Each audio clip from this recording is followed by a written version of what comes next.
আমি ভাবিছোঁ আমি ইমান কম সময়তে যথেষ্টখিনি আমি অগ্ৰগতি লাভ কৰিছোঁ আৰু যিটো অনুসন্ধানৰ মূল উপজীব্যটো হ'ল পেপাৰটো লিক হ'ল কেনেকৈ। আমাৰ কথা হ'ল পেপাৰটো লিক কেনেকৈ, আমাৰ অনুসন্ধানৰ মূল উপজীব্য। আৰু সেইটো কৰিবলৈ যাতে এয়া লিক হ'ল এনেকৈ ধৰণে পোৱা নাযায়, এইটো পোৱা যায় ক্ৰমশঃ এটাৰ পিছত এটা বিচাৰি সেইখিনি ক্ৰমান্বয়ে অনুসন্ধান কৰি তাৰ বেচিছত এটা চেইনডাল আমি এষ্টাব্লিছ কৰাৰ এটা অনুসন্ধানৰ পদ্ধতি আছে।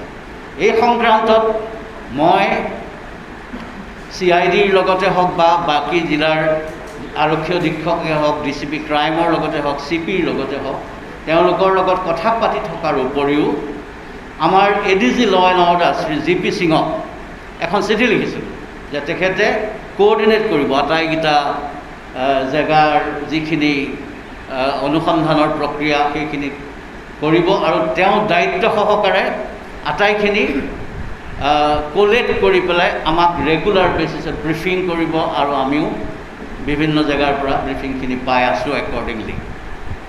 আৰু তাত স্পষ্ট কোৱা হৈছে এই ঘটনাক্ৰমৰ আওতাত যিমান সম্ভৱত থকা মানুহ সকলোকে ভাল ধৰণেৰে অনুসন্ধান কৰিব লাগে এই প্ৰক্ৰিয়াটোত জড়িত। আৰু সেই মৰ্মে এভিডেন্স অনুসৰি মেৰিটৰ ওপৰত বেছ কৰি, আন্দাজৰ ওপৰত নহয়, মেৰিটৰ ওপৰত বেছ কৰি তেখেতলোকে ইটোৰ পিছত ইটো কৰি আছে। একৰ্ডিংলি আমি যথেষ্টখিনি আমি প্ৰগ্ৰেছ কৰিবলৈ সক্ষম হৈছোঁ।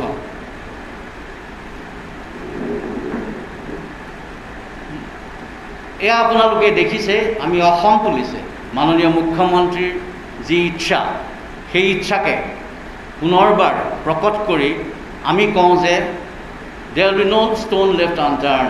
বস্তুটো ইয়াৰ আচল বেমাৰটো ক'ৰ পৰা পেপাৰটো লিক কেনেকৈ হ'ল সেইটো উলিয়াবলৈ আমাৰ চেষ্টাৰ কেতিয়াও ত্ৰুটি নহয়, কম নহ'ব আৰু আমি এইটো উলিয়াইহে এৰিম।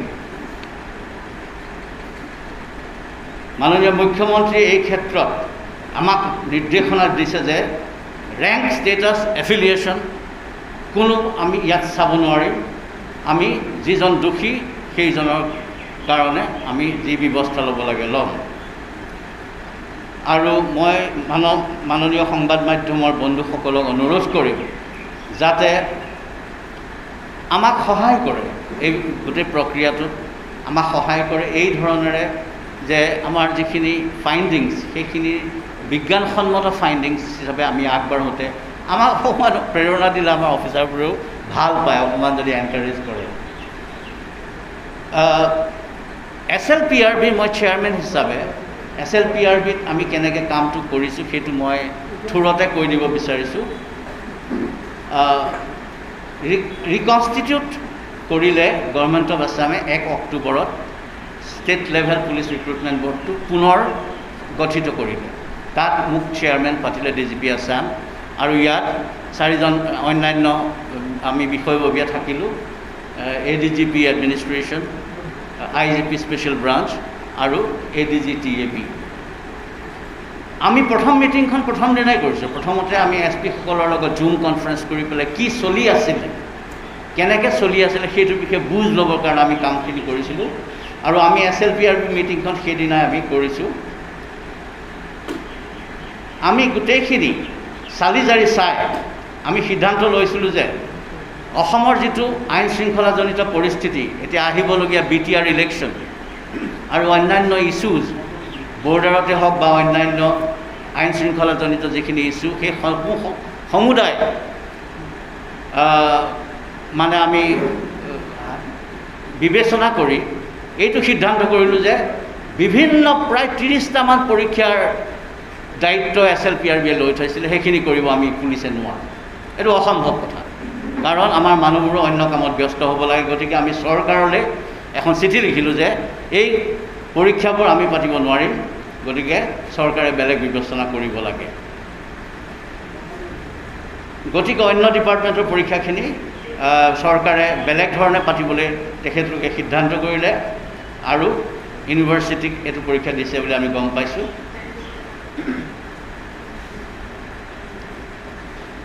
যিহেতু আমাৰ SLPRBৰ মই আমাৰ ইনভেষ্টিগেটিং এজেঞ্চিক এটা ইনষ্ট্ৰাকশ্যনছ দিছিলোঁ লিখিত, যে ইয়াত এই পৰীক্ষাৰ সমুদায় কামত ইনভলভ হৈ থকা যিকোনো এজেঞ্চি যিকোনো ধৰণৰ সন্দেহৰ আৱৰ্তত যদি তেওঁলোক আহে তেতিয়াহ'লে SLPRBক জনাব লাগে আৰু SLPRBয়ে সেই মৰ্মে সিদ্ধান্ত ল'ব।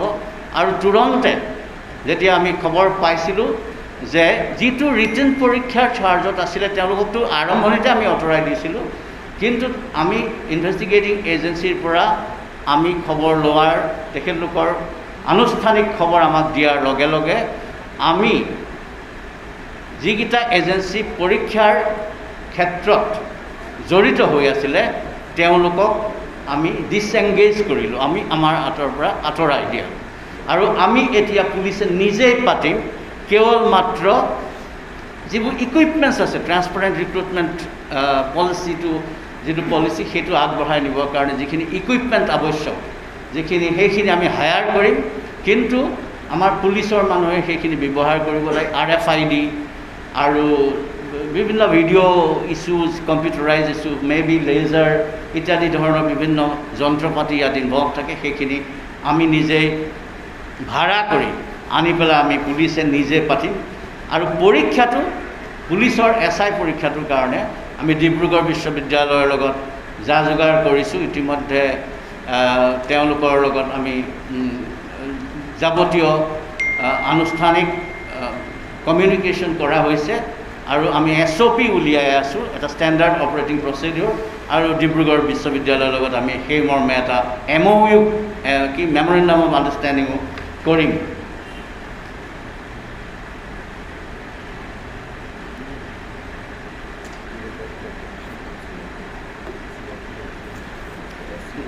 সেইটোৱেই কথা যে আমি কোনো বাহিৰা এজেঞ্চিক আমি নলওঁ, আৰু এতিয়াৰ পৰা আনকি কনষ্টেবলৰ যিখিনি PET PST আছে, physical standard test, physical efficiency test, সেইখিনিও আমি নিজেই কৰিম।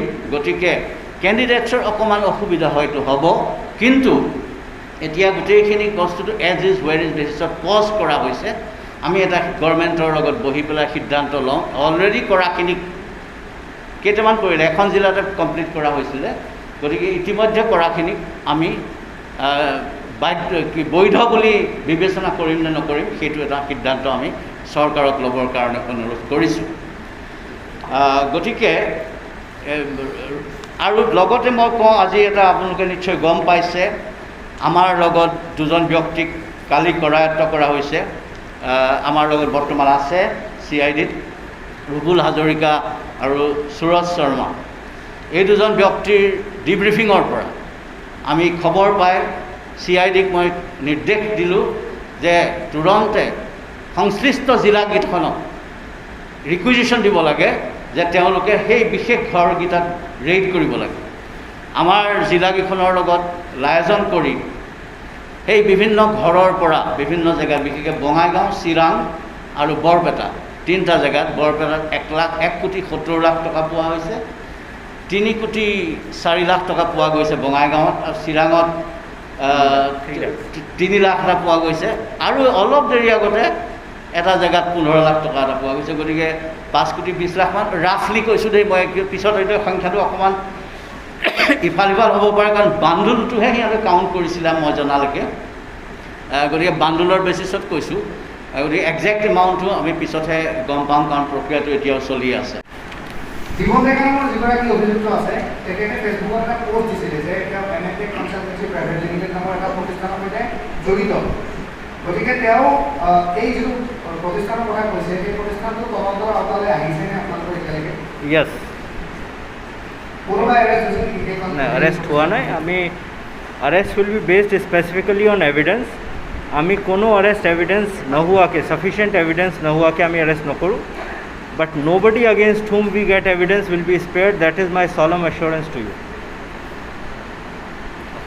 স্যার দিবন ডেকাই আৰু এটা কথা কৈছিলে প্ৰাঞ্জল বৰুৱাৰ লগত তেওঁৰ সম্পৰ্ক থকা বুলি কৈছিলে ফেচবুক পোষ্ট কৰি মই আপোনাক একেটা কথা ক'লোঁ আপুনি আগত কনসালটেন্সি কথা ক'লে এতিয়া মানুহজনৰ নাম ল'লে যিমান মানুহৰ নাম ওলাইছে যিমান ফাৰ্মৰ নাম ওলাইছে প্ৰত্যেকক আমি ইনভেষ্টিগেশ্যনৰ আওতাত আনিছোঁ যিদিনা আমি যিকোনো মানুহ যিকোনো ফাৰ্মৰ বিৰুদ্ধে এভিডেন্স পাম sufficient to cause an arrest that person shall be arrested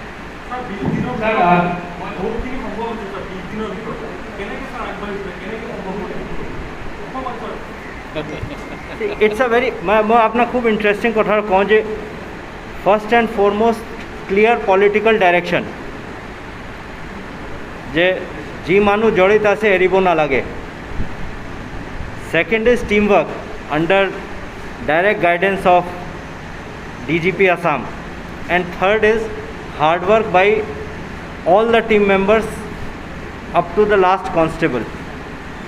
আপোনালোকে বিশ্বাস নকৰিব কিন্তু যোৱা 20 দিন প্ৰায় যিমান এইটো আমাৰ টিমত আছে মানুহখিনি কোনো 3 ঘণ্টা 4 ঘণ্টাতকৈ বেছি হোৱা নাই টোপনি মাৰিব পৰা নাই যিমান ট্ৰেভেলিং আমি সেই 20 দিনৰ ভিতৰত কৰিছোঁ এটা ঠাইৰ পৰা এইটো ঠাইলৈকে দিনে নিশাই আমাৰ টিম অ'ত ঘূৰি আছে নেক্সট এটা ইম্পৰ্টেণ্ট কথা হৈছে যে কেছ যদিও অকল CIDৰ হাতত এটা কেছ আছে আৰু 4টা কেছ লখিমপুৰ কাৰ্বি আংলং নলবাৰী আৰু ক্ৰাইম ব্ৰাঞ্চ গুৱাহাটীত আছে তথাপিও almost every district superintendent of police has made an effort to either unearth the evidence or to arrest the culprits.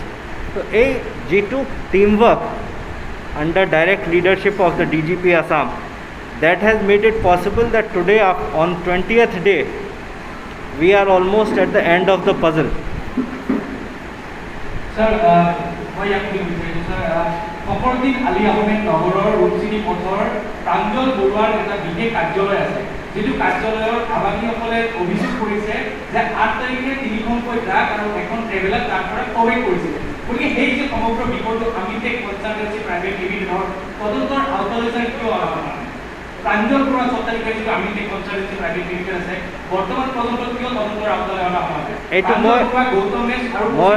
মই আপোনাক অকণমান আগতে ক'লোঁ যে যিমান গোটেই তদন্ত প্ৰক্ৰিয়াত নাম আহিছে ফাৰ্ম হওক মানুহ হওক সবক তদন্তৰ আওতাত অনা হৈছে তদন্ত আমি কৰি আছোঁ আমি জানো আওতাত কোন কোন আহিছে কোন কোন অহা নাই তদন্ত would be absolutely on merit তদন্ত would not be governed by what someone else says or wants evidence is the guiding factor and as I had said earlier investigation is completely and only answerable to the competent court of law and to no one else. Sir, আজি যে 5 কোটিৰ অধিক টকা উদ্ধাৰ হোৱা বুলি কৈছে এই পইচাটো কোনে কিয় ৰাখিছে এই পইচাটো কাম কিয় ৰাখিছে কোনে ৰাখিছে এইটো মন হ'ব নেকি আমাৰ এজন আৰেষ্টেড একিউজ মানুহৰ ষ্টেটমেণ্টত যেনেকৈ ছাৰ কৈছিলে অলপ আগতে তেওঁৰ এক্সামিনেশ্যনত এই কথাটো ওলাইছিলে যে এনেকৈ আমুক আমুক মানুহ ঘৰত পইচা আছে সেই ভিত্তিত আমি যোৱাকালি ৰাতিহে ইনষ্ট্ৰাকশ্যন দিছিলোঁ CIDৰ পৰা আসাম পুলিচ হেডকোৱাৰ্টাৰৰ পৰা ইনষ্ট্ৰাকশ্যন গৈছিলে সেই ইনষ্ট্ৰাকশ্যনৰ মৰ্মে আজি অপাৰেশ্যন চলোৱা হৈছে পইচা ৰিকভাৰ হৈছে মানুহখিনি ধৰা হৈছে এতিয়া সেই পইচাটো ডাইৰেক্টলি সেইটো স্কেমৰ লগত জড়িত আছে নে বেলেগৰ লগত আছে নে সেইটো স্কেমৰ পাৰ্ট বেলেগৰ এই কথাটো তদন্তৰ পিছতহে আপোনালোকক আমি ক'ব পাৰিম স্যাৰ যিটো আপোনাৰ এছএমএৰ প্ৰাক্তন অধ্যক্ষ আছিলে তেখেতে কামত কৈছিলে যে প্ৰতিষ্ঠানে পৰীক্ষা অনুষ্ঠিত কৰিব তেওঁবিলাকে প্ৰশ্ন কাকত নাপায় কিন্তু সেই প্ৰশ্ন কাকত ফাঁচিলৰ ঘটনা ৰুবুল হাজৰিকা গ্ৰেপ্তাৰ হ'ল তেনেস্থলত প্ৰাক্তন অধ্যক্ষ পৰিপূৰ্ণ তদন্তৰ আওতাত আহিব লাগে তদন্তৰ আওতাত সব আছে তদন্তৰ আওতাত সব আছে এই কথাটো মই আপোনাক আগতে ক্লিয়াৰ কৰি দিছোঁ গোটেই প্ৰক্ৰিয়াত যিখিনি মানুহ জড়িত everybody is under the ambit of ইনভেষ্টিগেশ্যনত এভিডেন্স কি ওলাব সেই এভিডেন্সৰ ভিত্তিত আমি একশ্যন ল'ম the crime that we are investigating is leakage of the question paper সেই ক্ৰাইমৰ ক্ৰিমিনেল কালপেবিলিটি যি মানুহৰ হওক যিটো ফাৰ্মৰ হওক তেওঁলোকৰ এগেইনষ্ট একশ্যন লোৱা হ'ব। অলৰেডি যেনেকৈ কোৱা হৈছে 43জন মানুহ এৰেষ্ট কৰা হৈছে। এই গোটেই প্ৰক্ৰিয়াত যিখিনি আৰু ওলাব ইনক্লুডিং এভিডেন্স এইটো একশ্যন লোৱা হ'ব। এইটো ৰুবুল হাজৰিকাত শেষ হোৱা নাই, ৰুবুল হাজৰিকাতে শেষ হোৱা নাই, গতিকে আগবাঢ়িবলৈ আছে আৰু।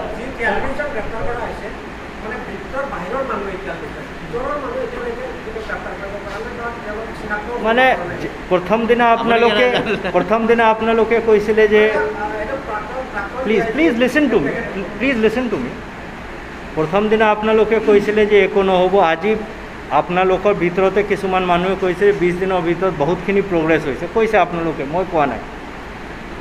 তো যেটো লিকেজ অফ কুৱেশ্যন পেপাৰ, এইটো let me assure the people of Assam that leakage of question paper shall be 100% unraveled, revealed and brought to the competent court of law. That is again the solemn assurance of Assam Police. During this course of investigation, have you been able to establish the network as how and who actually leaked this question paper? That's what you are saying. That is what I am saying. In course of investigation, we have very specific evidence to that effect, and over the period of time, like you have seen so much progress today, over the period of next few days you will see progress on that count also. We have got good indications. খালি evidence হাতত আমাৰ tight হোৱাৰ লগে লগে সেইটো ফাদিল হ'ব। Sir, this particular, sir, as you have also said that you are investigating this question paper leak, and you have also GP sir also said that at the end of the puzzle on the 20th day you made a lot of progress. Sir, as in the last press conference you had also said the prime accused probably one of the prime accused Mr. P.K. Datta and Divan Deka, but both of them were out of the establishment and administration. P.K. Datta was retired and Divan Deka is a political thing. So does it also mean that some were the high-rank officials were also involved in the entire scandal, because as Mr. Pradeep Kumar had earlier on record said it was handled by SLKRB and the district police officials. So does it actually mean that any existing police officials are also involved? It could mean anything. Sir, let me say one thing, that for everyone, patience is the biggest virtue. Have patience. Sir একাংশ আৰক্ষীৰ নাম ওলাইছে তদন্ত মই আপোনাক কৈছোঁ, আজি আপোনাক আমি ইমান কৈছোঁ, ইয়াতকৈ 10 দিন আগত যেতিয়া লগ পাইছিলোঁ ইয়াতকৈ বহুত কম আপোনালোকে গম পাইছিলে, আজি ইমানখিনি গম পাইছে। হয়তো আজি কিছুদিন পিছত আকৌ আমি আপোনাৰ লগত বহিম আৰু আপোনালোকে আৰু নাম পাব আৰু কি প্ৰগ্ৰেছ হৈছে সেইটো গম পাব।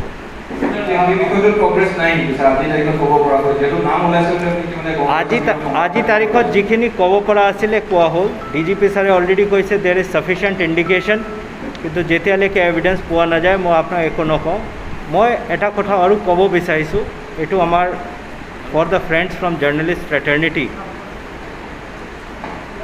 we are here for investigation and investigation based on evidence. Assam Police is not here for witch hunting at all. আপোনালোকে দেখিছে যে আজি কিছু বছৰ আগত তেনেকুৱা witch huntingৰ কাৰণে এটা former senior police officer committed suicide. So I am very averse to speculative reporting and witch hunting. আৰু মোৰ ৰিকুৱেষ্ট এইটো, আপোনালোকে কিমান কেনেকৈ আগবাঢ়ে মই নাজানো, কাৰণ মইতো আপোনাক একো ক'ব নোৱাৰোঁ, কিন্তু have trust, have faith on us over the period of next few days, and definitely before we submit the charge sheet you will have all the facts before you. Sir, among the 48 persons arrested, is there anyone who has passed criminal conspiracy record who was arrested earlier also, like in other scam or something like criminal conspiracy? এটা already arrest হৈছে আগতে murder কেছত, Abhijit Bodo, কিন্তু বাকী যদি details চাবৰ হয় তো যেতিয়া আমি চাৰ্জশ্বিটটো ছাবমিট কৰিম, because CRPC also has a particular column about enhanced punishment for recidivist offenders, that is for repeat offenders. So যদি তেনেকুৱা আহে তেতিয়া চাৰ্জশ্বিটৰ টাইমত আমি নিশ্চয় সেইটো ইউজ কৰিম, because that has enhanced punishment ingrained into it. Plus, we are also looking at any other conspiracy into this entire thing. As and when it comes up, we will inform you. Any other conspiracy means, sir? Conspiracy is conspiracy. Anything else? Any other means, what are you looking at? Once the charge sheet comes, you will come to know. আপোনালোকে কৈছে যে শ্ৰীনেগাল এইটো কাম কৰিছে এতিয়া জীৱন নেতা কাৰোবাৰ প্ৰশ্নখন পাইছিলে See, মানে ইয়াত মই ইনভেষ্টিগেশ্যনৰ ডিটেইলছ দিব খোজা নাই যিটো দিনালৈকে আমি চাৰ্জশ্বিট ছাবমিট নকৰোঁ it is improper on my part to give you the final details কাৰণ যদি আমি আপোনাক কওঁ that would give chance to the accused person to prepare their defense. The normal law is that যেতিয়া আমি চাৰ্জশ্বিটটো submit কৰোঁ চাৰ্জশ্বিটৰ copy দিয়া হয় টু দ্য accused সেইটো টাইমত তেওঁলোকৰ ডিফেন্সটো প্ৰিপেয়াৰ কৰিব পাৰে আজি যদি আমি আপোনালোকক ইমান ডিটেইলছটো ক'বলৈ যাওঁ তেতিয়া তেওঁলোকে এতিয়াৰ পৰা ডিফেন্স তেওঁলোকক প্ৰিপেয়াৰ কৰি জামিন ইত্যাদিত সেইটো ব্যৱহাৰ কৰিব পাৰে সেইকাৰণে সেই ডিটেইলছটো মই আপোনাক ক'ব খোজা নাই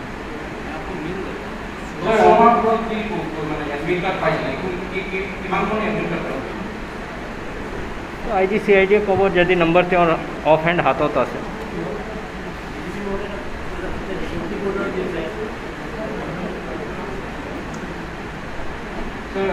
ডিজিপি মহোদয় পদ্মাঞ্চল যে আপোনাৰ ডিজিপি বোৰ্ডৰ অধ্যক্ষ দায়িত্ব হ'ল যিহেতু বোৰ্ডৰ কাম কাজ নিৰীক্ষণ কৰিছে আপুনি বিগত দিনৰ কাম কাজ কেনেকুৱাকৈ চলিছিলে আপুনি কি দেখিছে আহিবলগীয়া দিনবোৰত আমি খুব চিনচিয়াৰলি লাগিছোঁ বুলি ভাবিছোঁ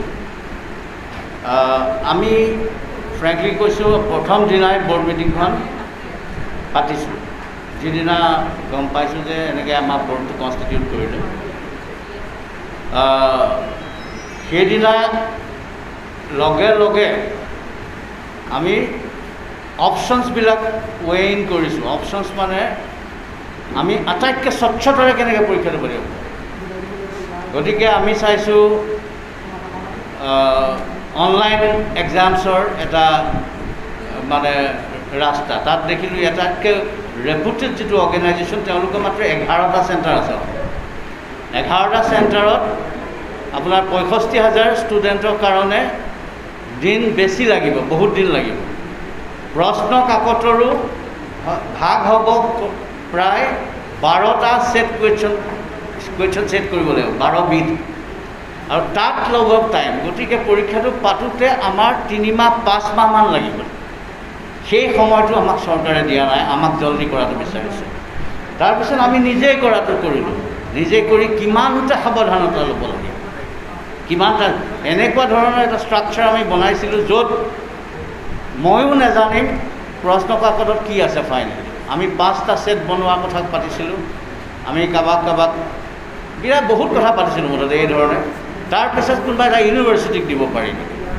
1 নম্বৰ সেইটো 2 নম্বৰ আমি ফাইনেল সিদ্ধান্ত এটা ল'লোঁ আমি চৰকাৰক জনাই দিলোঁ যে ইমানগাল পৰীক্ষা SLPRBয়ে পাতিব নোৱাৰে ষ্টেট লেভেল পুলিচ ৰিক্ৰুটমেণ্ট বৰ্ডটো পুলিচৰ কাৰণে আমাৰ কোনো নিয়মমতে দায়িত্ব থাকিব নালাগে বেলেগ ডিপাৰ্টমেণ্টৰ পৰীক্ষা পাতে গতিকে আমি চৰকাৰক লিখিত দিলোঁ যে চৰি আমি ইমানখিনি পৰীক্ষা পাতিব নোৱাৰোঁ আমি কেৱল পুলিচৰ আৰু মেবি পুলিচৰ লগত যিখিনি সংশ্লিষ্ট কৰ্তৃপক্ষ আছে like home guards fire and emergency service maybe এনেকৈ ধৰণে আমি এগ্ৰী কৰিম তেওঁলোকৰ কাৰণে কৰাটো গতিকে পৰীক্ষাটো আমি ডিব্ৰুগড় ইউনিভাৰ্চিটিক লিখিত পৰীক্ষাটো পাতিবলৈ আমি ইতিমধ্যে দায়িত্ব দিছোঁ সাব ইন্সপেক্টৰৰ কাৰণে এজ ৱেল এজ কনষ্টেবলৰ কাৰণে তাত চেইন অফ কাষ্টডি তাত কোনো বেলেগ বাহিৰৰ মানুহৰ কেতিয়াও একচেছ নাথাকে ইনক্লুডিং পুলিচেই হওক চিভিলিয়ানে হওক তেওঁলোকৰ নিয়ম মতে হ'ব কিন্তু তাতো আমি এটা SOP বনাইছোঁ ষ্টেণ্ডাৰ্ড অপাৰেটিং প্ৰচিডিঅ'ৰ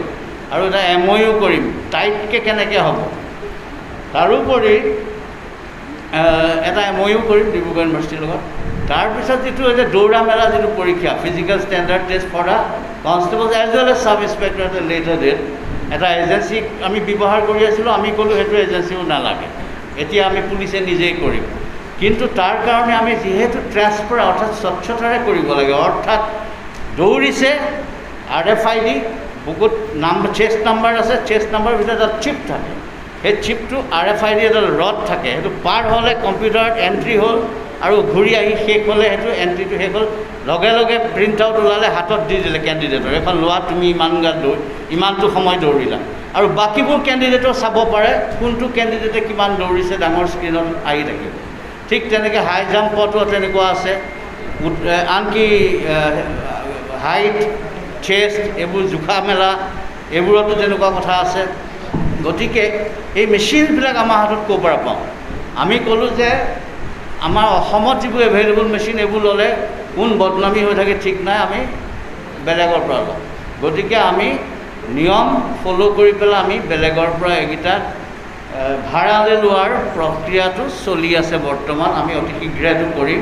কেণ্ডিডেটসকলক মই এচিয়'ৰ কৰিছোঁ তেওঁলোকে ব্যথিত হ'ব নালাগে, প্ৰেক্টিচ কৰি আছে আমাৰ হাজাৰ হাজাৰ ল'ৰা ছোৱালীয়ে, চবৰে খাতিৰ আহে, মোলৈও খাতিৰ আহে। সঁচা কথা ক'বলৈ গ'লে আমি ইয়াৰে মানুহ, আপোনালোক ইয়াৰে মানুহ, পাৰিলে কাৰোবাৰ লগত চিনাকি আছে অকণমান সহায় কৰি দিব পাৰে নেকি? দুখীয়া মানুহ, সাধাৰণ মানুহ কিমান আছে, ভাল মানুহে অনুৰোধ কৰা মানুহ বহুত থাকে, কিন্তু তাৰ মাজতে গড়বৰ কোনোবাই কৰি পেলাবলৈ ৰেডি হৈ যায়, কিয় দালাল শ্ৰেণীটো তেতিয়াই জন্ম হয়।